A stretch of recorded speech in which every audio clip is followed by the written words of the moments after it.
cooking order and temperature control are the keys to a great breakfast that would make Hank Hill proud. Here's how I do it on the griddle. I'm making my wife and my son their absolute favorite breakfasts on the griddle, 2 different breakfasts. I'm doing it because I love them and because I'm spending the rest of the day drafting a fantasy football team, so I need to suck up.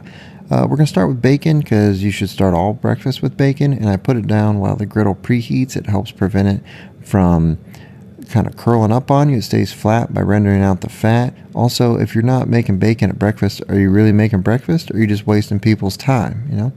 All my accessories go down: the egg rings, the warming rack, and a pan for some eggs. Is this too many accessories? Depends who you ask. My wife would say yes, it's too many. However, I'm like, look, I'm a 40-year-old man. My only options for hobbies are the 3 G's: grass mowing, golf, and grilling. I hate mowing the grass, and I can't afford to golf as much as I'd like, so this is where I'm at in life, okay? Keep flipping that bacon so it doesn't curl up. Put down some shredded hash browns that are in the box. I'll give you a review on that in a little bit. Salt, pepper, garlic in these hash browns. And then, just enough butter to pay respects to Paula Dean. Love you, Paula. Well, don't love you, but love the butter. Okay, so shredded hash browns in the box, dehydrated, super easy. You just add some water that you warm up in the microwave for like a minute. They're about the same as frozen ones. I know, I wouldn't say they're better or worse. Each has its pros and cons, okay? You put the warm water in, you shut the lid, and then you just let them hydrate back up. Frozen ones, you don't have this prep work with it, but I feel like the dehydrated ones get a little bit crispier. So it's kind of a tie. I know that's a cop-out. Ties stink. No one wants a tie. That's why no one watches soccer, but that's my honest opinion on the difference between the two. Put down some big old fat chips, and through the magic of the internet, spread them out evenly. More salt, pepper, garlic. These are for me. The shredded hash browns are for my wife. Now I'm going to spend 3 minutes peeling a potato. Watch me. I'm just kidding. We're not going to do that. The potato's done. Boom. Not wasting your time. So slice it into the chips, and then I just wanted to show you this, not because of my sweet blue knife, but actually because I slice it, then I pop them in the microwave for a minute. That's kind of how I do my potatoes when I want to get the diner style. I keep calling them chips. They're not chips. I don't know. They're just big potato rounds. They're diner style potatoes. So once the butter starts to melt, make sure you mix it all the way in with those hash browns. You want the butter coated all throughout.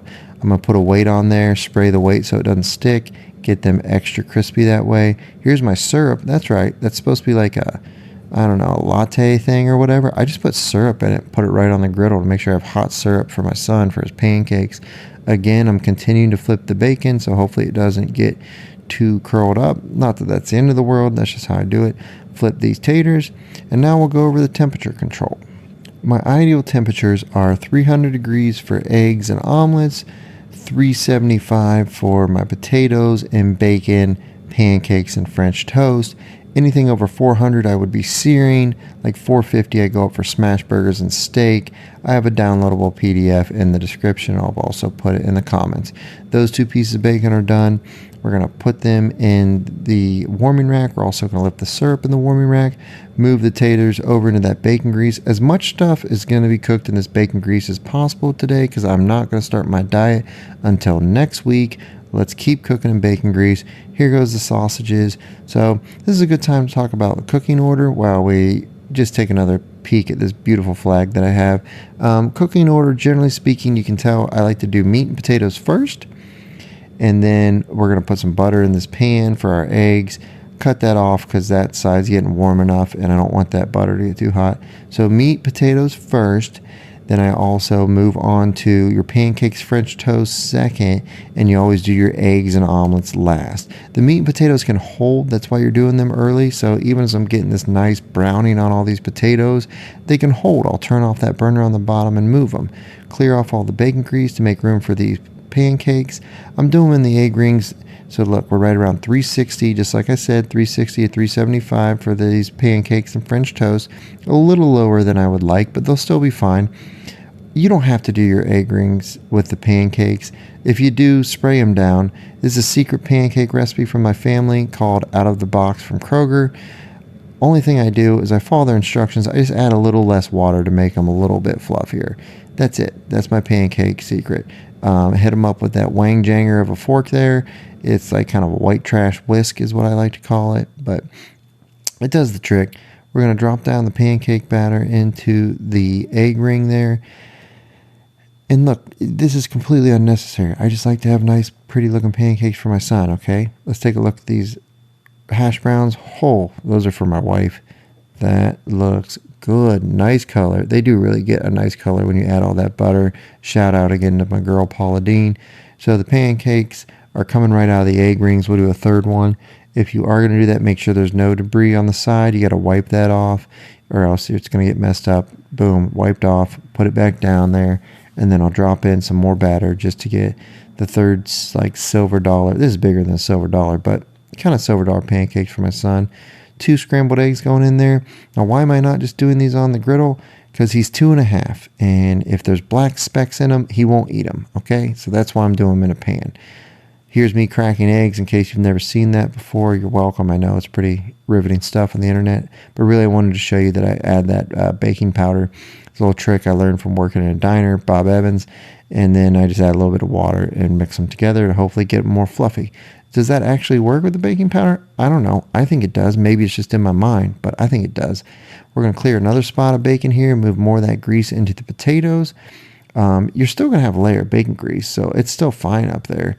But I'm just going to put down a little more butter just because. Why not? No one's ever been upset about more butter. And then this is where we're going to put our French toast at. Let's check the temperature again, see where we're at.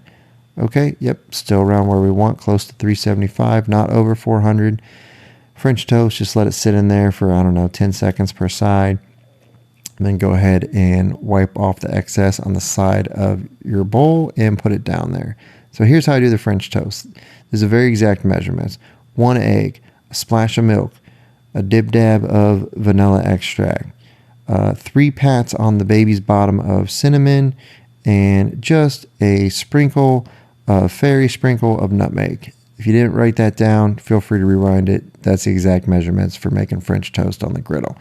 Mix it all together again with that fantastic trailer park whisk that I got going on there.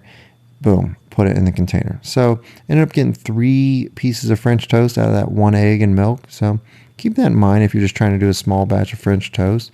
French toast is for me and my wife. Pancakes are for my son. So everybody's going to get a little sugary pastry, and they're going to get some eggs. So here's my son's eggs. As you can see, they're setting up fine. I can kind of monitor them in this pan. Normally it's a little early to put eggs in, but because they're in the pan, they're fine. I can take them off the heat, put them on the warming rack. Here's the pancakes. Oh, looking good. They look pretty round, if I do say so myself. He was very happy with these. Potatoes, keep flipping them over. These are for me, these round potatoes, and they can just keep getting crispier and crispier and crispier for all I care. That's exactly what I'm looking for. The only thing that's missing is I didn't have any like sausage gravy to pour over them, but that'll be another video. Let me know if you want to see that video. Turn that burner off. So now my 2 outside burners are off. My middle burners are on where I have the French toast and I have the pancakes.